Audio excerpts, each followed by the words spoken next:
So guys, balik lagi sama kuliah sore bareng El di sini. Oke, di video kali ini kita bakal bahas rekomendasi HP-HP terbaik yang rilis di tahun 2023. Ini rangkuman ya sepanjang tahun 2023 ini, apa aja sih HP-HP yang menarik perhatian selama tahun ini.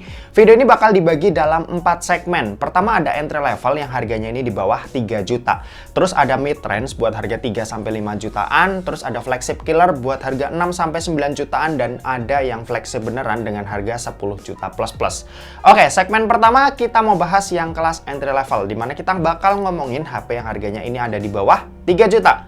Pertama ada HP yang harganya ini 900 ribuan. Ini HP dari itel, namanya itel A70. HP ini tuh punya bentuk yang emang sih kayak niru-niru iPhone gitu ya. Tapi perlu diakui buat HP di bawah sejuta, dia tuh punya finishing yang nggak murahan dan kelihatan ini tuh nggak asal buat. Buat performanya sendiri ini termasuk kencang buat HP 900 ribuan. Dia pakai UniSoC T603 yang buat di kelasnya ini udah tergolong kencang dan nggak terlalu banyak lag ketika lagi dipakai kayak kebanyakan HP di kelasnya. Buat storage sendiri ini juga lega di 128 GB yang cukup jarang dikasih ya sama kebanyakan brand lain. Terus baterainya ini 5000 mAh yang udah pakai USB Type-C ya buat port pengecasannya. Buat layar HP ini tuh lega di 6,6 inci dan yang cukup menarik perhatian dia punya dynamic bar yang animasinya ini cukup smooth buat HP murah. Buat kamera ini jangan berharap banyak ya. HP 900 ribuan ya hasilnya emang kebanyakan tuh kayak gini. Yang kedua ini ada Redmi 12C. HP ini harganya 1 juta pas nih yang buat varian storage terkecilnya atau yang 3/32 GB nya. Buat yang paling lega atau yang 4/128 GB harganya ini cuma 1,2 jutaan aja. Saranku sih mending ambil sekalian yang varian tertingginya aja ya. HP ini tuh desainnya lumayan oke, nggak malu-maluin lah ketika lagi dipakai. Layarnya ini IPS 6,71 inci yang pakai desain water drop notch. Chipsetnya ini cukup kencang dengan pakai MediaTek Helio G85 yang beberapa tahun lalu itu dipakai sama HP 2 juta. Ya buat sekedar mainin game-game ringan kayak ML dan PUBG ini masih lumayan enak lah ya, tapi ingat tahu batasannya. Buat baterai ini lumayan lega di 5000 mAh, speed ngecasnya ada di 10 watt aja. Ya nggak apa-apa sih sebenarnya, tapi sayang buat port chargingnya ini masih pakai micro USB yang udah ketinggalan zaman. Kalau buat kamera dia tuh termasuk bagus nih buat HP yang harganya ada di 1 jutaan kecil. Ya cukup bagus lah kalau bisa kita bilang. Yang ketiga ini ada itel S23. Yap, harganya ini mirip-mirip kayak Redmi 12C di 1,2 jutaan. Buat desain jujur aja ini agak kurang ya, cuma menariknya dia tuh punya gimmick yang bisa berubah warna kalau kena cahaya matahari. Buat layar juga menariknya dia punya refresh rate 90Hz yang langka nih buat HP harga segini. Sementara kalau buat performanya, itel S23 ini itu dibekali dengan chipset UniSoC T606 yang punya storage super lega. RAM-nya ini 8 GB dan internalnya ada dua pilihan. Ada yang 128 GB dan ada yang 256 GB. Buat baterainya sendiri ini 5000 mAh ya, dan cakepnya buat port ini udah pakai USB Type-C. Terus kalau buat kamera ini menurutku B aja nih buat hasil jepretannya, tapi nggak bisa ngarep juga karena ini wajar buat HP harga segini. Lanjut yang kelima, ini ada Tecno Pova Neo 3. HP ini sebenarnya nggak banyak perubahan dibanding pendahulunya, cuma upgrade tipis-tipis aja. Tapi jujur buat harganya yang ada di 1,6 jutaan, dia tuh masih ngebawa banyak hal yang menarik. Buat desain sih kayak Pova-Pova lain yang kesannya itu gahar, tapi jujur Pova Neo 3 ini aku agak kurang suka ya sama bentuk kamera dan keseluruhan desainnya. Nah untungnya desain bagian depannya atau layar depannya ini udah cakep karena pakai punch-hole. Layarnya ini 6,82 inci yang udah cukup gede ketika lagi dipakai, dan dia juga punya refresh rate 90Hz yang buat dipakai scrolling itu berasa lebih smooth. Kalau buat performa Tecno Pova Neo 3 ini itu pakai MediaTek Helio G85. Ya tahu kok kalau ini sama kayak Redmi 12C. Tapi tenang, RAM-nya ini gede, yaitu 8 GB yang dipakai main game ini juga lebih enak dan buat multitasking itu jadi lebih lancar. Buat storage sendiri ini juga hitungannya lega di 128 GB dan buat baterai ini kapasitasnya super badak di 7000 mAh. Aku pernah pakai ya dan emang ini super duper awet buat daya tahannya. Kalau buat kecepatan ngecas ini ada di 18 watt. Tapi karena baterainya ini gede jadi kesannya agak lambat. Kalau buat kamera sih not bad lah ya, tapi bukan hasil yang cukup bagus juga nih buat di kelasnya. Next yang keenam ini ada Infinix Note 30. HP ini harganya ada di 1,9 juta ya. Dan ini tuh masih jadi HP yang menarik nih buat harga di bawah 2 juta. Desainnya sendiri cakep, finishingnya beneran bagus buat HP di kelasnya. Buat layar ini resolusinya Full HD Plus 6,78 inci dan punya refresh rate yang ada di 120Hz yang benar-benar mulus ketika dipakai scrolling. Terus buat performa smartphone ini itu pakai chipset MediaTek Helio G99, RAM-nya 8 GB dan punya storage yang super lega di 256 GB. Baterainya sendiri ini kapasitasnya 5000 mAh dengan speed ngecas yang super kencang di 45 watt. Sementara itu buat kamera dia tuh punya hasil yang tergolong biasa aja buat HP harga segini. ini. Dibilang jelek enggak, dibilang bagus juga enggak. Oh ya, sedikit bocoran, di harga sejutaan itu ada pendatang baru Itel P55, HP 5G termurah dari Itel yang pakai chipset MediaTek Dimensity 6080. Ya, beneran Dimensity 6080. Nggak tahu Itel mikir apa ya, HP ini sendiri tuh lagi proses review sama kuliah sore.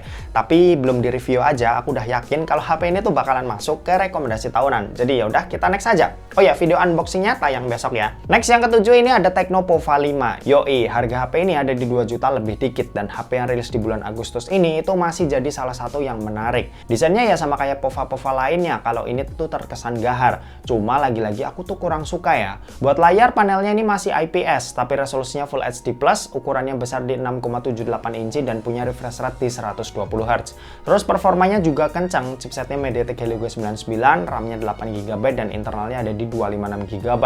Buat baterai dia 6000 mAh yang jelas ini tuh gede banget dan speed ngecasnya ini juga kencang di 45 watt. Sementara itu buat hasil kameranya ini lumayan bagus, terutama saat cukup cahaya. Tapi emang sayang buat karakter gambarnya ini agak pucat ya. Lanjut yang ke-8 ini ada Itel S23 Plus. Yap, HP dengan layar lengkung termurah jatuh ke HP ini. Harganya sendiri ini cuma 2,1 juta aja, tapi desainnya terutama desain di bagian depannya sendiri ini tuh udah kayak HP-HP mahal. Buat desain belakang sih nggak terlalu oke ya, karena niru banget iPhone. Tapi desain depannya, serius, ini cakep banget ya. Layarnya ini udah pakai AMOLED, resolusinya Full HD+, cuma sayang refresh rate-nya ini masih 60 Hz. Sedangkan buat performa sendiri, ini pakai chipset UniSoC T616 yang ditemenin storage lega 8/256GB. Buat baterai ini kapasitasnya 5000 mAh dengan speed ngecas yang ada di 18 watt. Sementara itu buat kamera ini hasilnya jujur aja, ini tuh termasuk jelek nih buat HP 2 jutaan. Tapi ya itu, ini HP tuh jualan desain dan layar cakep. Kalau kalian butuh itu, HP ini berasa worth it. Lanjut buat yang ke-9 ini ada Infinix Note 30 Pro. HP ini harganya ada di 2,5 juta. Desainnya sendiri nggak jauh beda sama Infinix Note 30 biasa. Cuma ini versi yang punya frame kamera timbul ya. Buat layarnya dia udah pakai AMOLED, resolusinya Full HD+, layarnya lega di 6,67 inci dan punya refresh rate yang ada di 120 Hz.